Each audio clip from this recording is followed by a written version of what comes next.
Vous vous posez des questions sur l'agriculture ? Vous êtes au bon endroit. Je m'appelle Virginie, je suis journaliste agricole, mais aussi 100% urbaine et pas du tout issue du monde agricole. Depuis que je travaille dans ce domaine, je vois bien qu'on a tous des milliers de questions sur le sujet. Dans Agriquois, j'ai décidé d'essayer de répondre à toutes ces questions qu'on n'ose pas poser. Bonne écoute! Bonjour tout le monde et bienvenue dans le podcast Agriquois. Durant le mois de décembre, je vais répondre aux questions que vous m'envoyez dans le cadre de la lettre au Père Noël agricole. N'hésitez pas, si vous avez une question, vous pouvez me la poser via le lien que je vous mets en description. Aujourd'hui, je réponds à Émilie qui m'a demandé « Comment se fait-il que la FNSEA soit encore le syndicat majoritaire chez les agriculteurs et les agricultrices, alors qu'on entend beaucoup qu'elle défend surtout les intérêts des grandes exploitations et qu'elle ne prend pas beaucoup en compte les enjeux environnementaux ?» Merci beaucoup Émilie pour ta question. Je pense que tu n'es pas la seule à te la poser, donc je vais y répondre dans cet épisode.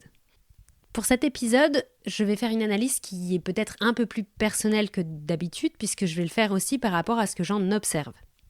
Déjà, petite mise en contexte. Souvent, vous entendez parler de la FNSEA au travers des interventions du président de la FNSEA, à savoir Arnaud Rousseau, et également dans les moments de tension sur des normes européennes ou des lois à venir. Et le rôle de lobby est bien sûr une des facettes de la FNSEA, mais ce n'est pas le seul, et c'est de ça dont j'ai envie de vous parler dans cet épisode. Le premier point qui fait que la FNSEA est le syndicat majoritaire, c'est son ancienneté. Il a été créé en 1946 à la sortie de la Seconde Guerre mondiale. Donc sur la vision du monde assez productiviste, forcément, ça joue. Si on compare par exemple aux autres syndicats, la Confédération paysanne, elle a été créée en 1987. Et la coordination rurale a été créée en 1991. Donc vous voyez, ça laisse quand même à la FNSEA de l'avance pour se faire connaître et construire son réseau. Le deuxième point qui est aussi important, c'est les finances. En fait, comme des partis politiques, les différents syndicats se présentent aux élections des chambres d'agriculture. Or, c'est en fonction du nombre de sièges et du nombre de votes que les financements publics de chaque syndicat sont décidés. Donc, puisque la FNSEA elle est majoritaire dans de nombreuses chambres d'agriculture, elle a toujours les financements les plus élevés, ce qui facilite forcément le financement des actions, le financement du lobbying, le financement de la communication, bref, de la vie de ce syndicat.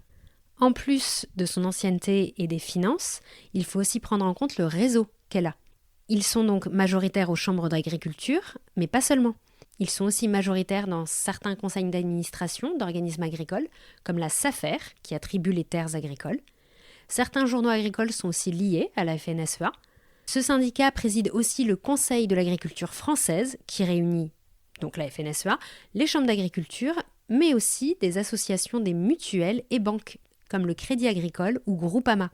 Donc tout ce réseau d'organisations agricoles a deux conséquences. La première, vous le voyez très bien, c'est qu'elle a une oreille attentive du gouvernement quand il y a un truc qui ne va pas. Et la deuxième conséquence, c'est que les agriculteurs, ils peuvent être adhérents non pas par volonté politique, mais aussi pour faciliter l'avancement de leur dossier, tout simplement. Si c'est pour obtenir des aides, pour avoir une aide juridique ou pour trouver un terrain, ça aide souvent d'être adhérent de la FNSEA.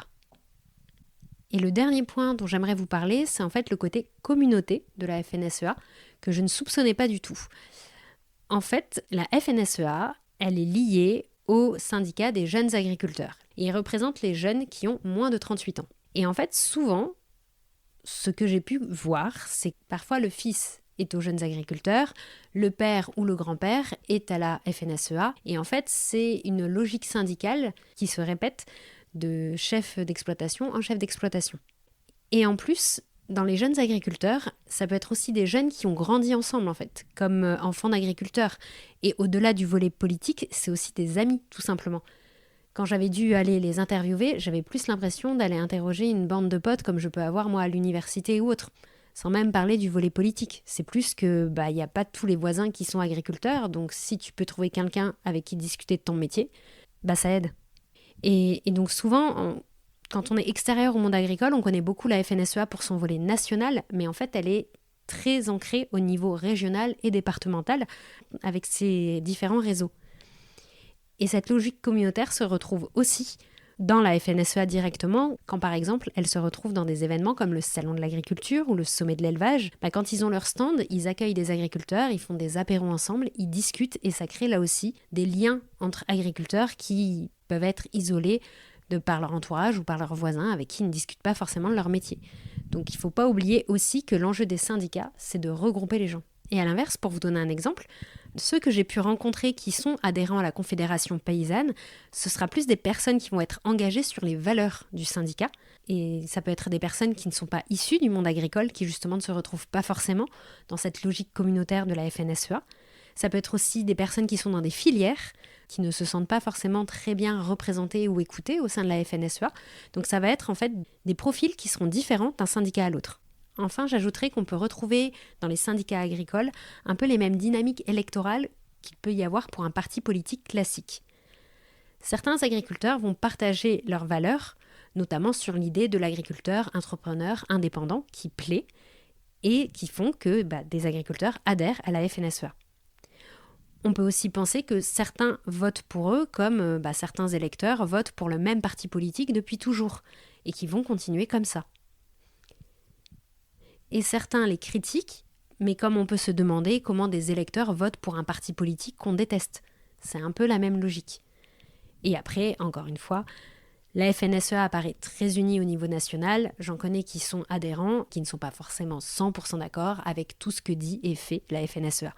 Et je suis ravie de ta question, Émilie, parce que, comme pour toute élection, avec l'année 2024 qu'on a eue, avec l'accord du Mercosur, les manifestations agricoles, les élections européennes, il y a un gros enjeu qui arrive en janvier 2025, qui sont les élections des chambres d'agriculture. Et ça va être super intéressant de voir si tout ce qu'il y a eu cette année a un impact sur la représentativité des différents syndicats. Je vous ferai un épisode, bien sûr, sur le sujet en janvier, et on verra ce que ça donne. Voilà, c'est la fin de ce nouvel épisode. On se retrouve demain dans une nouvelle lettre au Père Noël agricole. Bonne journée!